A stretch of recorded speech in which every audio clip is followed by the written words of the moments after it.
About the latest on your investigation into the State Department and what has taken place in the FBI and the DOJ. The president wrote a tweet this weekend basically suggesting that maybe he is open to declassifying, something you've asked for him to do, and you've said it many times on this program. Yesterday, he said this: why isn't the FBI giving Andrew McCabe text messages to Judicial Watch or appropriate governmental authorities? FBI said they won't give up even one. I may have to get involved, he wrote.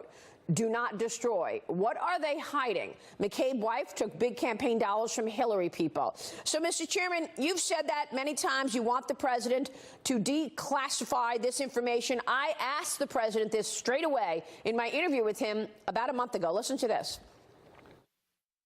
Any comments on Peter Strzok and these testimonies that we're seeing, Rod Rosenstein, Christopher Wray? Why don't you just direct your subordinates to get those documents over to Congress? Are you going to do it? So I have this country running like a top. Mike Pompeo is doing great. We really have a great group of people. The one thing I want to stay uninvolved in, at least for now, I may get involved. Okay.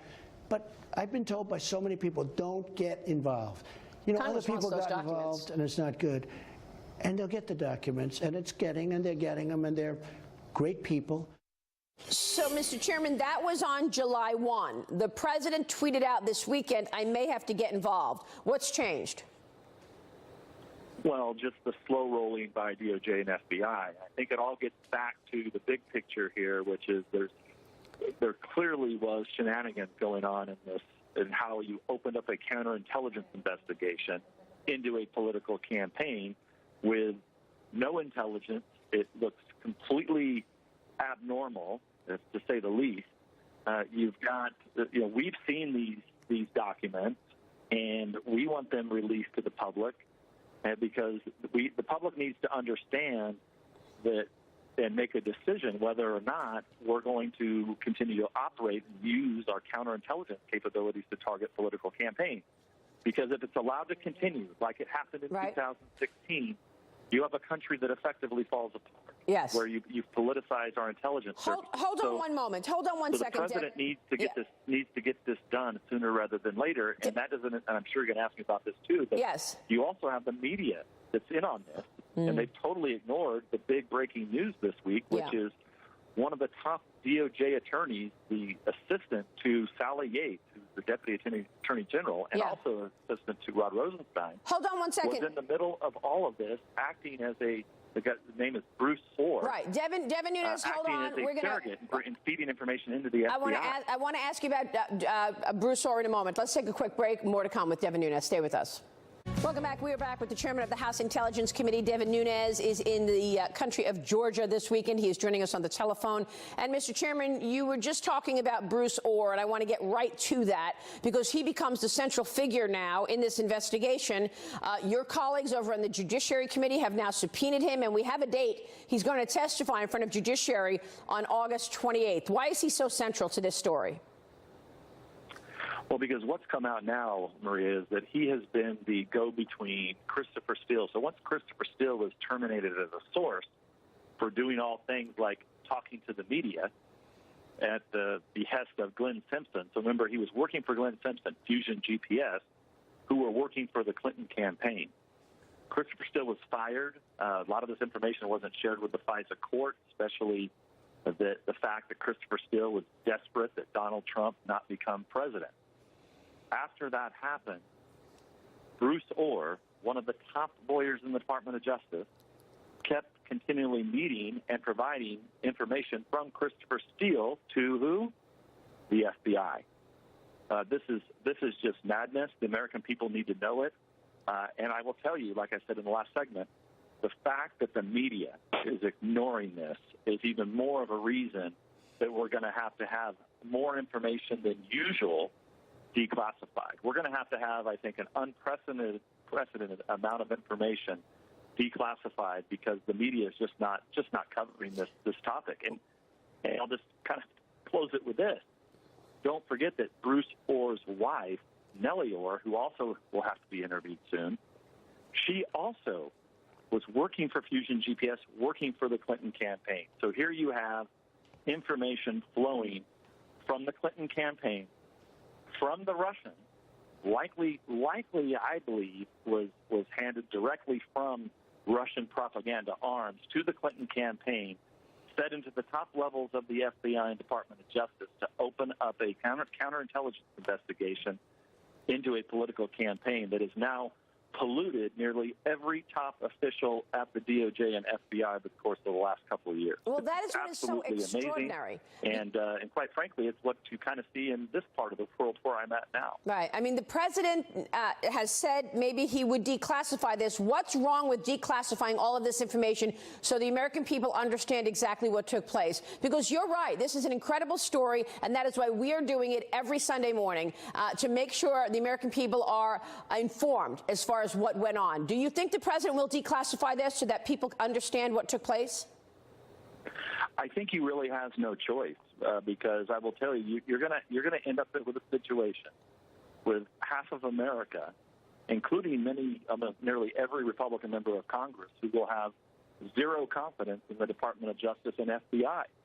And that just can't be. We have to have a strong Department of Justice and a strong FBI that stays out of politics. And if we don't get that soon, I think it's just going to continue to deteriorate. Well, and I think it's like the Speaker of the House, Paul Ryan, said several months ago, the Department of Justice and FBI need to decide whether or not they want to be part of the cleanup crew or the cover-up crew. And so right now, I just want to be clear, they are providing slowly, but they are providing documentation. But we're going to have all of this information declassified, and we need an investigation into these top-level people as to how somebody concocted the idea that it's okay to take information from one political campaign and use it to open up an investigation on the other on somebody else's opposing political party. Right. It's absolutely nuts. And you've said many times on this program that there was zero evidence, official evidence, available to launch an investigation into collusion between Donald Trump and the Russians. There was no evidence. It was all based on that unverified dossier. Real quick, I'll go one step further in terms of trusting the FBI and the DOJ again. That's not going to happen until there is accountability. Will there be accountability? Will we see prosecutions? The only way there can be accountability is one step at a time, and it deals with full and complete transparency, full sunlight on as many of the documents that don't endanger national security. Which, from our committee members, we've sent a letter to the president. We don't believe that you're going to jeopardize any sources or methods. And I think people, like I've said many times, are going to be shocked as to what went into a FISA warrant against Carter Page, and even more importantly, what did not go into the FISA application that was not presented to the court involving the information that they had on Carter Page. All right. Very concerning, not a way to run a counterintelligence system in the United States or any country for that matter. It's an extraordinary situation. It's amazing that this took place in America during a presidential election. Mr. Chairman, it's good to see you. We will see you when you get back stateside. Thank you very much for joining us this morning. Thank you. Devin Nunes is the chairman of the House Intel Committee. I want to bring in Michael Mukasey right now. He's the former U.S. Attorney General under the George W. Bush administration, and he is also a former federal judge. Judge, it's great to see you. Good to be with you. Thank you so much for joining us once again. First question, what is the downside risk of the president declassifying all of these documents so everybody can see and putting a light on exactly what took place? Well, the downside risk is the same as the downside risk of declassifying any classified document, which is that you could disclose methods and sources of intelligence. And when people say that that's a risk, I think we have to sit up and pay attention. On the other hand, there's a lot here that really begs for disclosure, particularly when you consider that the FISA warrant that the Department of Justice obtained on Carter Page, because he was a U.S. citizen, they had to show not only that there was probable cause to think that he was an agent of a foreign power, i.e. Russia, but also probable cause to believe that he was involved in the commission of a crime. Oddly, Carter Page is one person who hasn't been accused of a crime, hasn't been prosecuted for a crime, hasn't been arrested for a crime, and yet that was the basis for getting the FISA warrant. So you start to suspect that the information underlying that warrant was really questionable. Add to that the fact that Steele, who was mentioned by the chairman, was avid in his opposition to now President Trump, and he was the source of a lot of this information. But he was not the initial source. He was simply the secondary source. They relied on his credibility in a prior case, right. And yet he was passing on secondary information. They then said that he had been fired, had been excluded from any further involvement because he violated Justice Department policy on talking to the press.